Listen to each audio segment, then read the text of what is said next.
My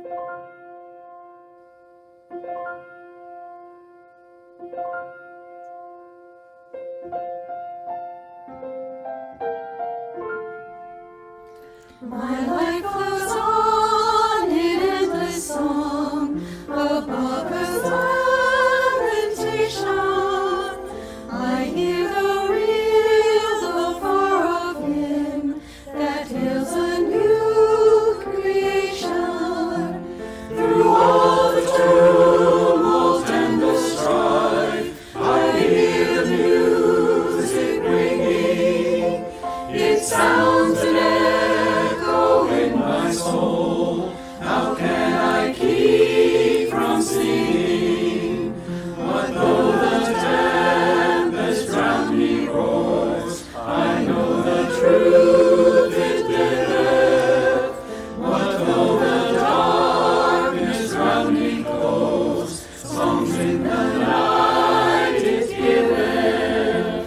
No storm shall shake my inmost calm, while to that rock I'm clinging. Since love prevails in heaven and earth, how can I keep from singing? When tyrants tremble as they hear the bells of freedom ringing, when friends rejoice so far and near, how can I keep from singing? To prison cell and dungeon vile, our thoughts to them are winging. When friends by shame are undefiled, how can I keep from singing?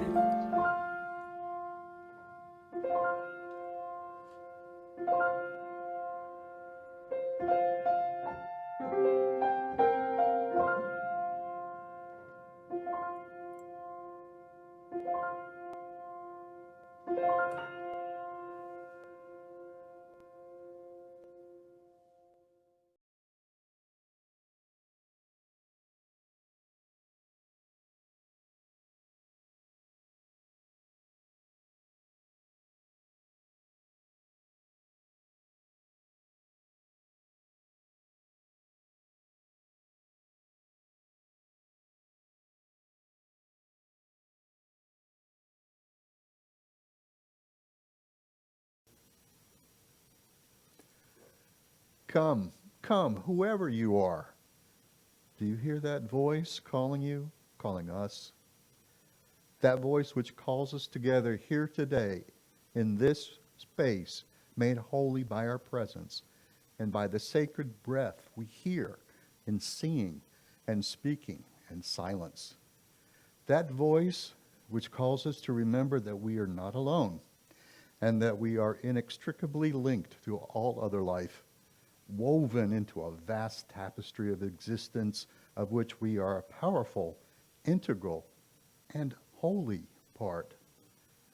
And just as we've been called together today, we act as the voice, the heart, the hands of another call, the call to walk with the wanderers, sing and dance with the worshipers, proclaim the memory of those who have taken their leave, wrap the despairing and the broken in the arms of love and community, and hold the hands of all of us who have broken our vows and call us back again and again to the covenant and work of justice, humility, and steadfast faithfulness.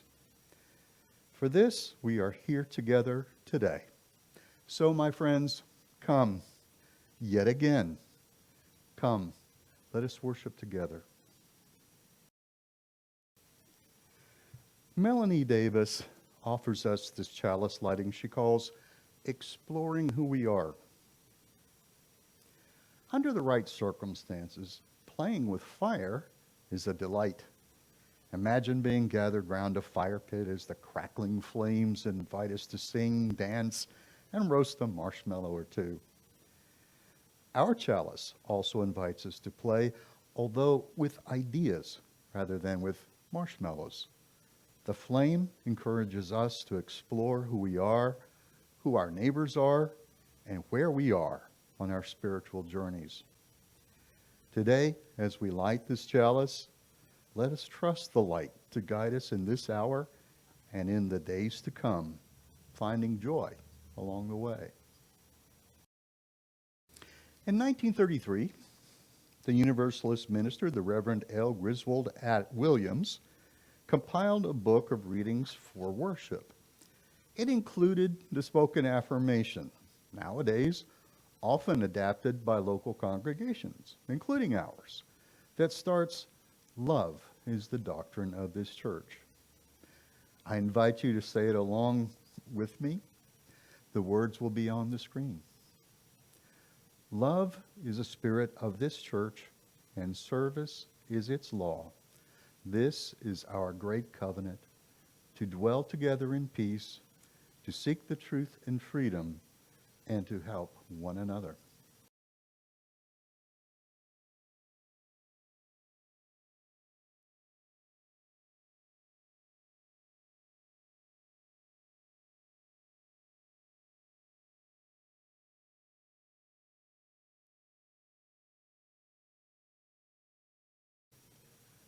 Our opening thought comes from a sermon by the Reverend Dorothy Reed. She calls the music in us. She writes, "Can you imagine a world without music? I think it would be like being deaf to the most magical parts of our lives on this earth. Throughout this journey of life, music is present, from our mothers for singing us a lullaby, through all our important passages and events, to the last hymn at a life celebration. There is music, a constant and most welcome companion. The music is in us, listening to music, singing, leading others in singing, composing, performing. All these actions help us to understand ourselves and our relationships, whether calming us, exciting us, entertaining us, explaining us, teaching us, inspiring us, grounding us, or sheltering us. It puts us firmly in the present moment, the way few other things can. We hum, we're here. We sing, we're here. Whether from meditation or insight, music can also help us answer the basic question of who we are and what we stand for. It could be a gentle hymn to a spiritual God, a thoughtful love song, a joyful jig at a barn dance, or a protest song to inspire the masses. The music is in us. We go to concerts, we play instruments, and the soundtrack to our lives changes with each moment. Whether it is birds singing at 4 a.m., the radio in the car, background music as we shop or watch a movie, or get placed on musical hold. It is built into the melodies of our children's toys. It is also built into our children. A little while ago, my newest granddaughter, Leola, started swaying back and forth as soon as she heard music playing. It was instinct. She kept time at her own pace, and she always had a smile on her face when she did this. We noticed. Pure delight. She has added a kind of singing coo now, which is quite enchanting, and which obviously gives her great joy. The music is in her. The music was in Ray Charles as well. He said, quote, "I was born with music inside me. Music was one of my parts, like my ribs, my kidneys, my liver, my heart, like my blood. It was a force already within me when I arrived on the scene. It was a necessity for me, like food or water." The music is in us. Life is full of hard edges and complicated choices. Braver, Wiser gives you weekly messages of courage and compassion for life as it is. Every Wednesday, we deliver an original written reflection by a contemporary religious leader and brief prayer grounded in Unitarian Universalism. Our reading for this morning was the Braver, Wiser selection on the Wednesday of the year, written by the Reverend Aaron J. Walter. It begins with a quote by singer Patti Smith. In times of strife, we have our imagination. We have our creative impulse, which are things that are more important than material things. They are the things we should magnify. Reverend Walter writes, "When I can't sleep, which is often in pandemic life, I reach for the comfort and inspiration offered by fellow musicians. Since we cannot perform much in person these days, the Songwriter on Songwriting interview series has become a personal sacred text, mostly because it motivates me to do what I love, sing." After reading just a few words from the late John Prine, I find myself grabbing my daughter's red glitter guitar and whispering song ideas into my phone's memo app. Hokey but heartfelt lyrics like, "God give me strength," or "We will be together again," and "As long as it takes." I've lost count of the songs I've written or half written while sheltering in place. Most are terrible, and you'll never hear them, and that's fine. They're here to process grief with me and tap into hope and determination as I fight to keep my creative process, normally collective, alive in isolation. One favorite new song is called "First One to Fall Asleep Wins." I wrote it, of course, when I couldn't sleep. It's a lullaby, but I always growl these lines.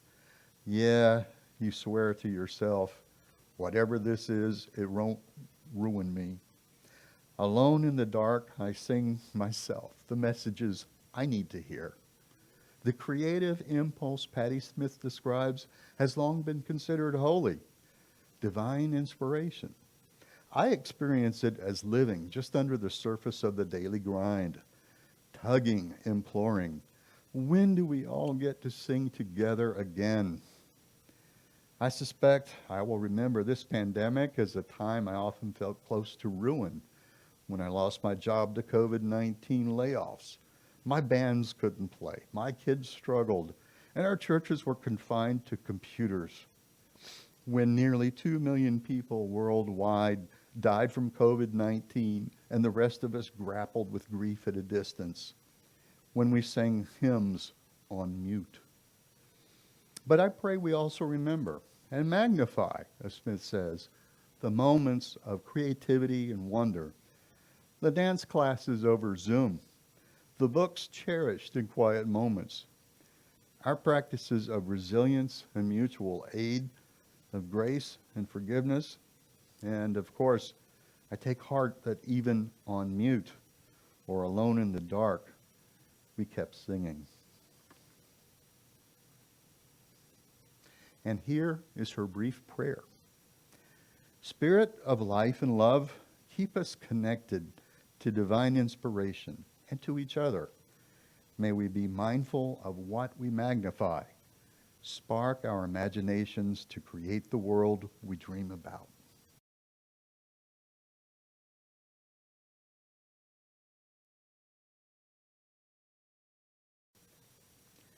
Singer-songwriter and political activist Tom Neilson was last with us in February 2017. He returns today with his partner Lynn Waldron to perform some of the hundreds of songs he has written in support of truth, love, and justice. Their biographies are in the morning program. We are delighted to welcome them back, even if it is virtually. Who is our neighbor? Some people see their neighbors as the people who live next door. I was born on a small dairy farm. We had farm friends 5-6 miles up the road. We called them neighbors to the north.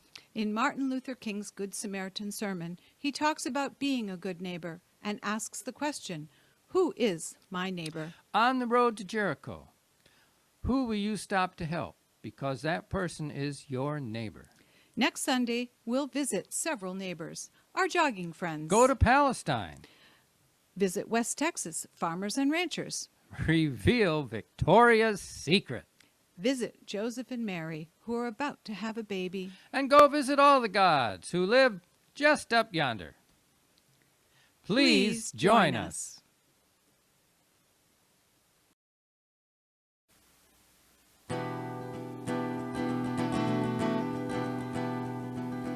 Can't walk from the corner store. Can't shop at Walmart anymore. Can't sit in your car reading a book without you know who thinking you're a crook. Can't be with your grandma talking on the phone. Can't be relaxing in your home. Can't be 7 years old sleeping on the couch at night, or 10 years old with your dad in the morning light. Can't be 12 and playing with a toy gun. Can't go to church in Charleston. So you go for a run, but up ahead, oh, jogging in Georgia can leave you dead. Jogging in Georgia, jogging in Georgia. We've come another century and still strange fruit hanging from the poplar tree. How do you know when you're with a cop? If you're Terrence or Corey, is this the last stop? Can't get help when your car breaks down. You never know who's standing their ground. And Randy's question, was it something that he said that he ended up with a bullet in his head? Jogging in Georgia, jogging in Georgia. We've come another century and still strange fruit hanging from the poplar tree. They don't need any excuse, just another black man on the loose. Got a knee on your neck, got a knee on your head. They either choke you or fill you with lead.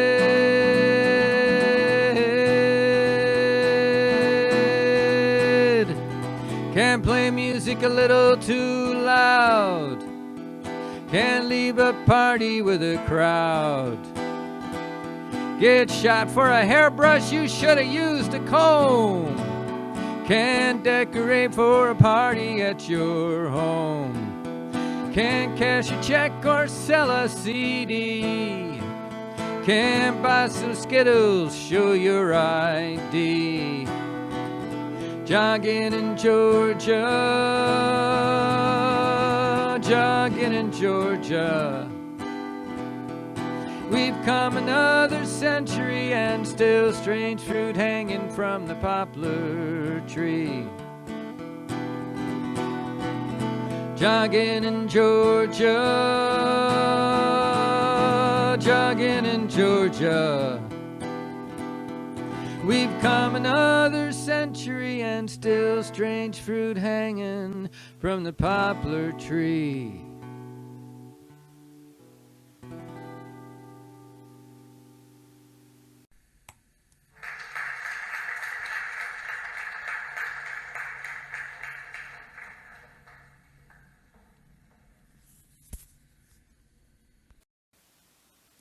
You know, coming up with a set for a show is always an exercise in thoughtfulness, playfulness, appropriateness, irreverence, relevance. Who is our neighbor is the question this morning.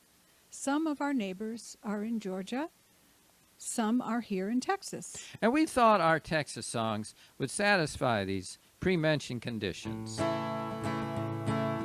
Down in Austin, Texas, Ashley went to shop for some sexy lingerie. Victoria's was her stop when her baby started crying to get a little snack. Victoria told her, go out to the alley in the back. Breasts are there to ogle, breasts are there to fondle, breasts are there to sell the merchandise. Symbol of sexual status, aphrodisiac apparatus. Breasts are just a marketing device.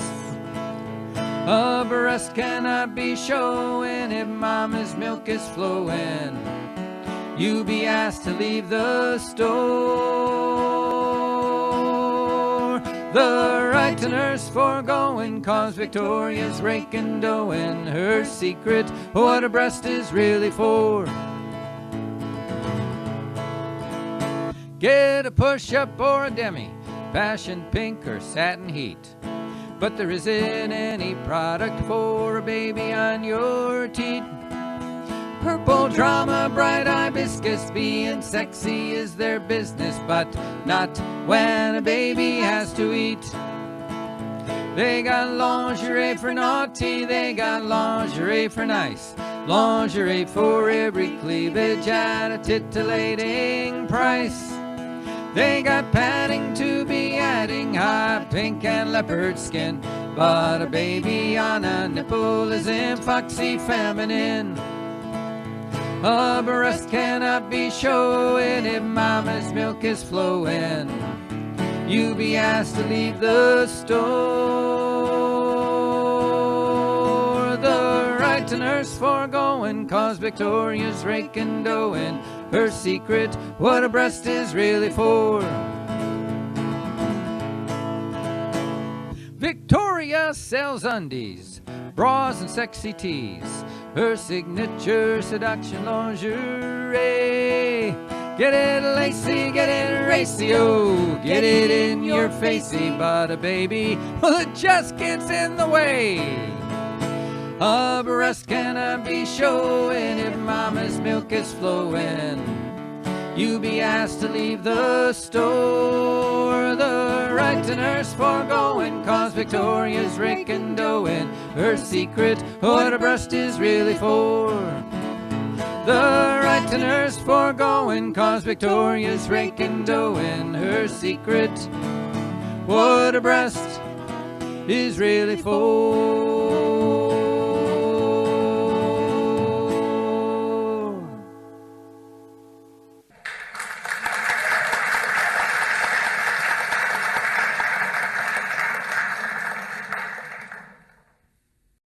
Well, Victoria took a lot of heat for making Ashley go out in the alley, so they sent her a $150 gift certificate to make nice. And they said they would reassess their breastfeeding policy at the store. Well, one thing we have in common with you Red River neighbors is the presence and invasiveness of the fossil fuel industry. 3 years ago, we stopped the Northeast Direct pipeline that was charted to run through western Massachusetts. We've stopped 4 biomass incinerators, and we're trying to stop another one right now in Springfield. We've shut down 2 nukes, stopped a Nestle's bottling plant, and after years of organizing and civil disobedience have attained a 5-year moratorium on cutting and burning our trees.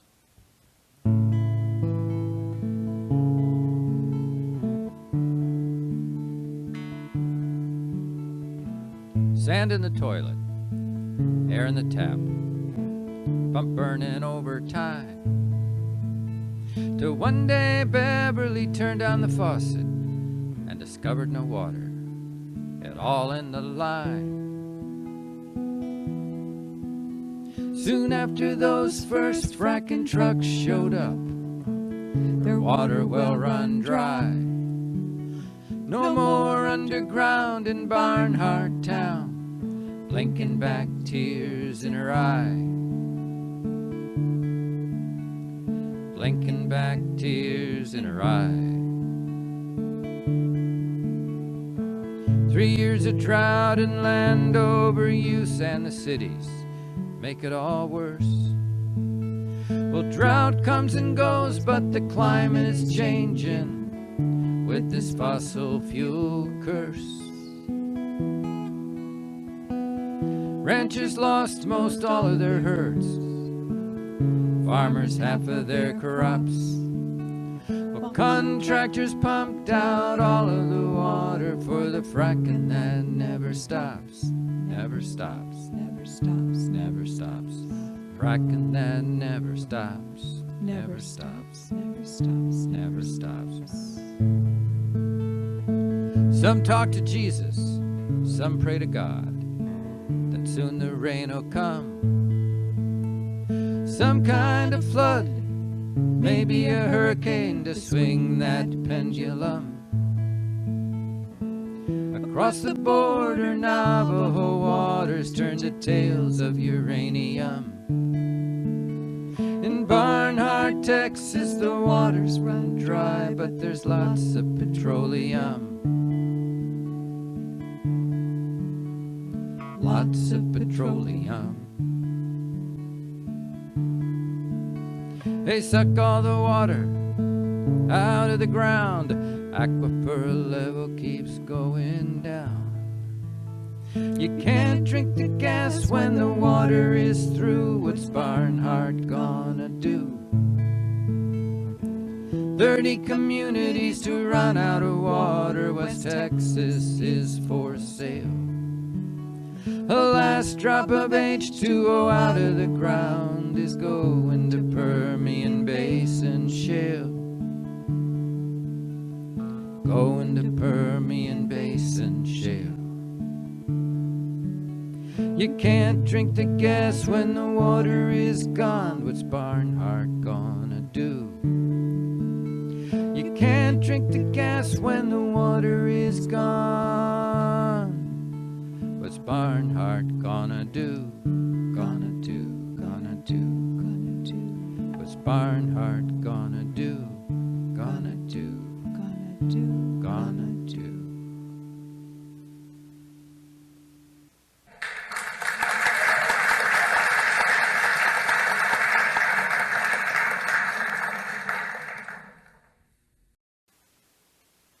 Texas has been very good to me as a songwriter, and I thank you for it.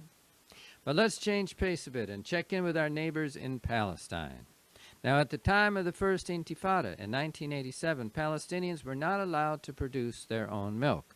So the village of Beit Sahur, part of the greater Bethlehem metro area, bought 18 Holsteins from a supportive Israeli farmer from Kibbutz Hillel and started their own dairy, and that was against the law.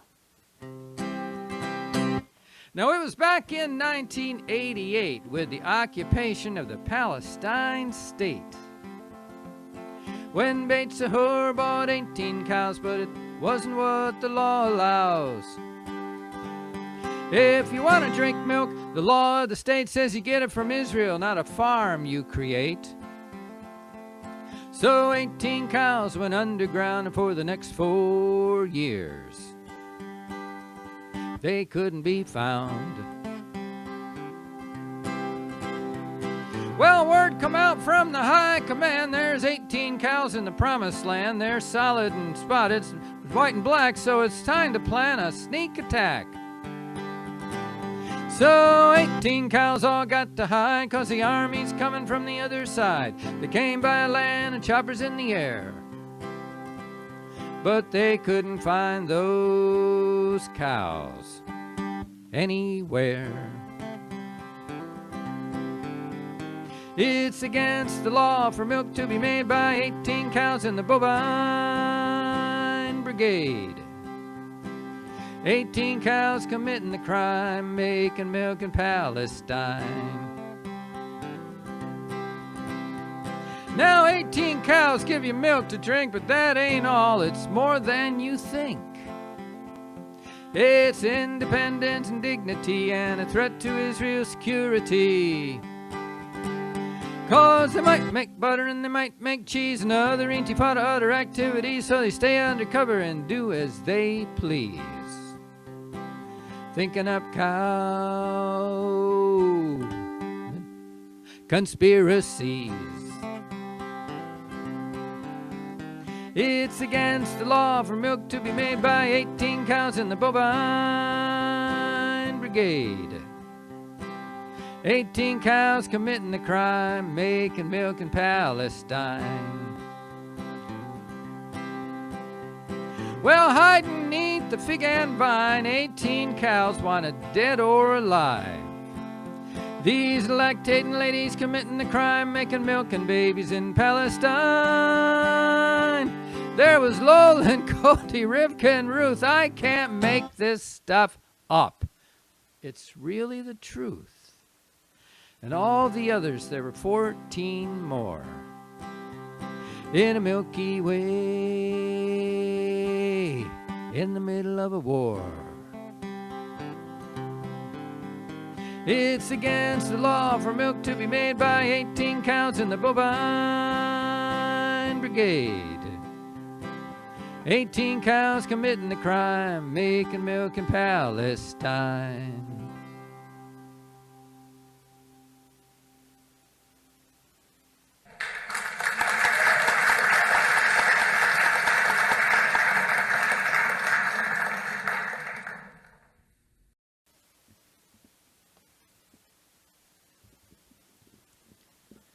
So, a couple of weeks ago, we heard Reverend Dr. Christine Tata talk about Mary. Let's see if we can come up with an answer for the question that our friend Al Scortino poses about our neighbor Mary in his song.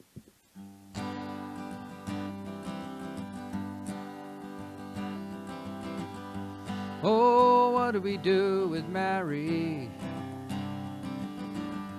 Yeah, what do we do this time? Oh, what do we do with Mary?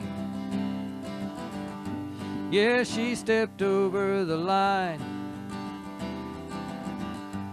Oh, what do we do with Mary? She's got herself into a jam. Now it seems she's in a family way, but she says there is no man. It must have been that new kid Joseph. Yeah, I've seen him in the park, and she's been acting kind of funny, coming in way after dark. Oh, what do we do with Mary? Yeah, what do we do this time? Oh, what do we do with Mary? Yeah, she stepped over the line. She left a note upon her pillow. Said her and Joe were up and gone. Heaven knows where they will go, what with winter coming on. While the wise men search the city and the shepherds chase the stars, while we're busy doing 9 to 5, then we race home in our cars. Oh, what do we do with Mary? What do we do this time? Oh, what do we do with Mary? Yeah, she stepped over the line. Now some will put their faith in money. Some will put their faith in love. Some will get down on their knees and pray to whoever's up above. Oh, what do we do with Mary? Yeah, what do we do this time? Oh, what do we do with Mary? Yeah, she stepped over the line. Oh, what do we do with Mary?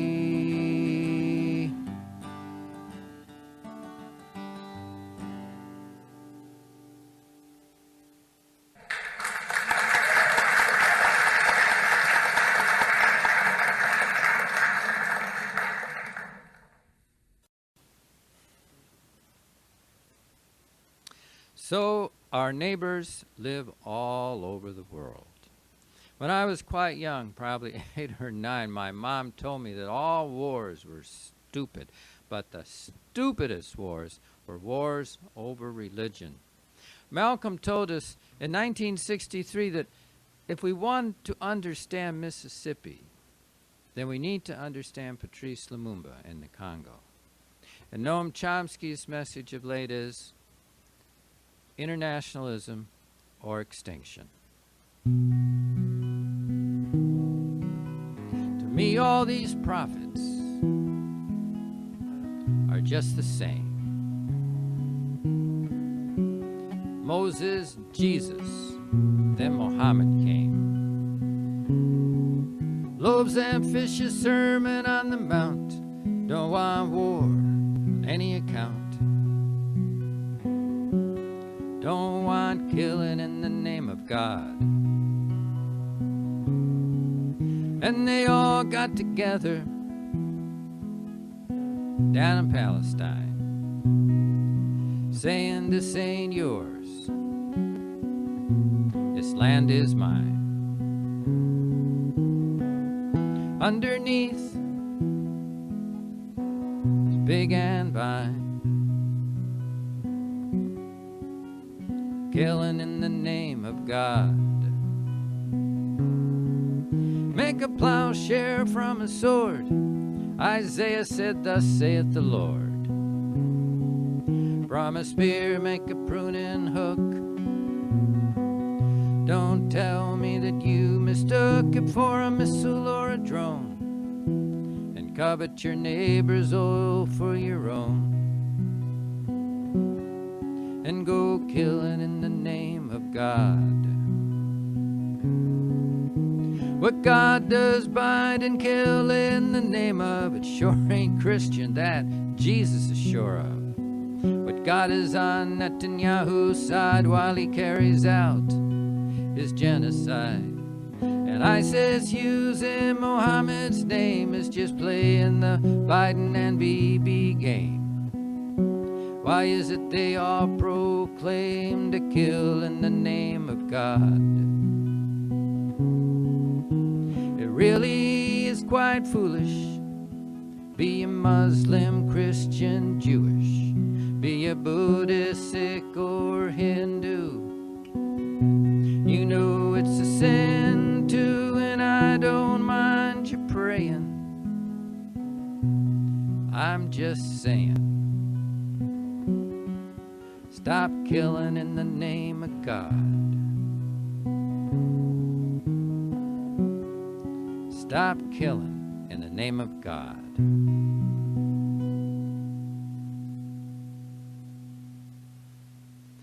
So thank you for inviting us back to Red River, and we hope to get back here again.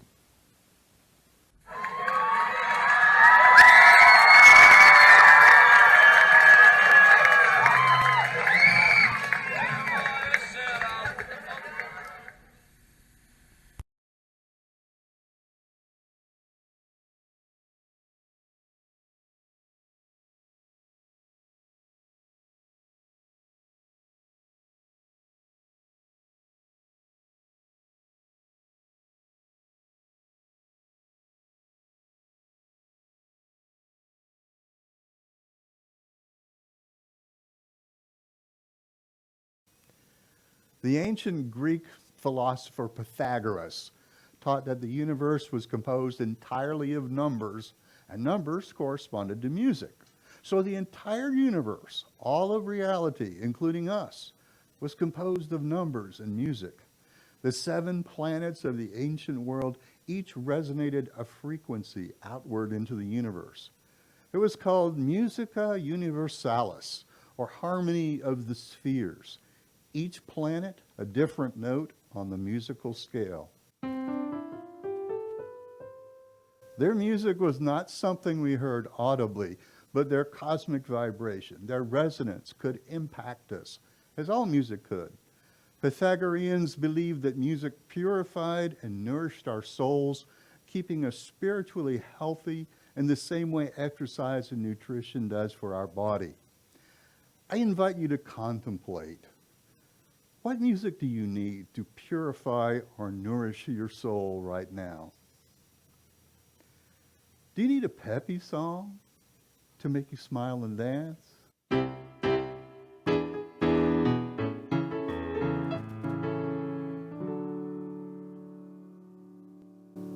Perhaps you need a love ballad to help you celebrate a love in your life.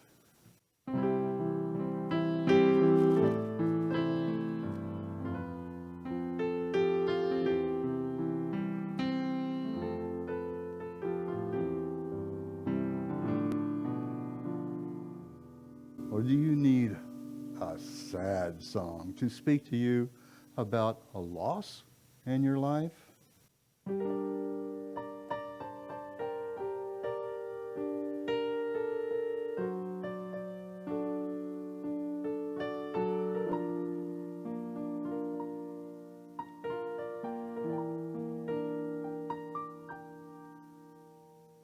Maybe you need a dirge to help you grieve and mourn a tragedy or a loss.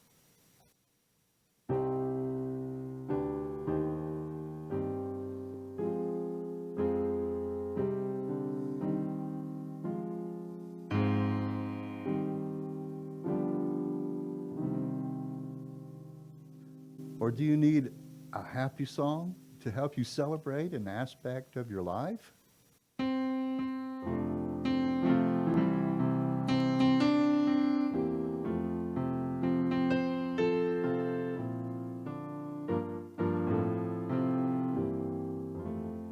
Do you need a cacophony of noise to rattle you into a new awareness?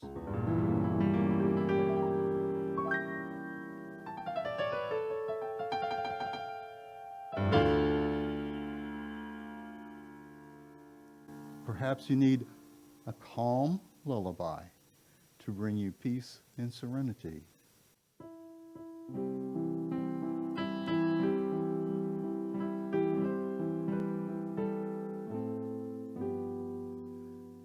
As we enter into silence, I invite you to consider the song that is speaking to you at this moment.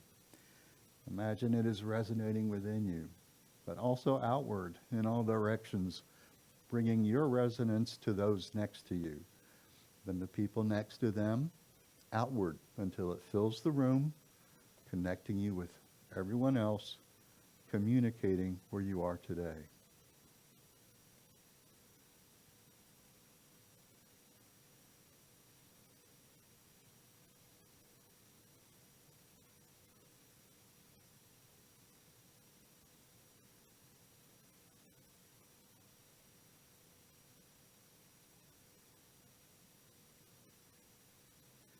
May our collective silence bring harmony to ourselves and to everyone in our orbit.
Today's parting thought.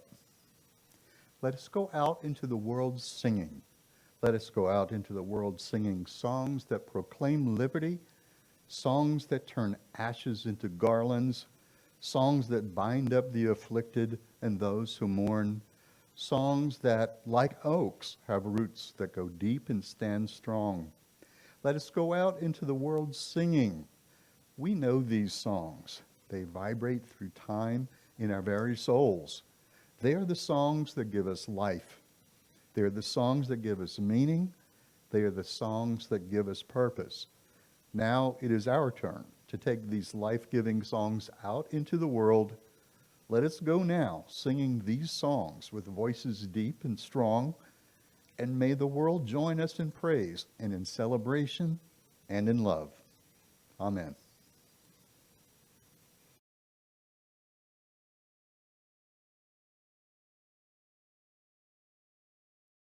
We have come together to share our deepest concerns, speaking and singing words of inspiration and hope.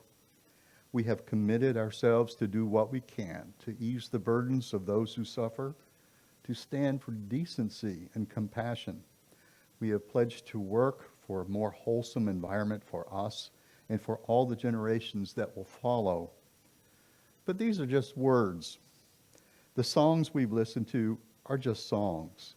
All our reflections are just idle thoughts.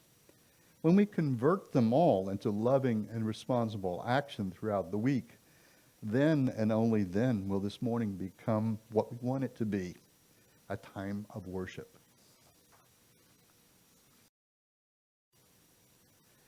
Please join me as we extinguish the chalice. The words are on the screen. We extinguish this flame, but not the light of truth, the warmth of community, or the fire of commitment. These we carry in our hearts until we are together again.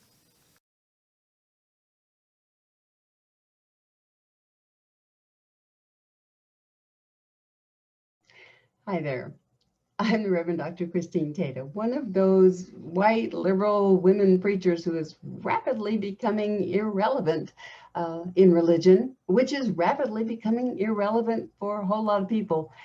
But for those of you who are still hanging in there, I have good news, because there is a whole generation of new prophets, poets, people who are transforming the spiritual landscape with a fierce faith. You have to see it to believe it. So join me on February 7th with the Red River Unitarian Universalists, when we're going to lift up these new prophets for the Church of the Real World. They are putting the real back in religion. I hope I see you then. I'll tell you what I know, and we'll lift them up, or maybe just try to keep up. Hope I see you then. Bye now.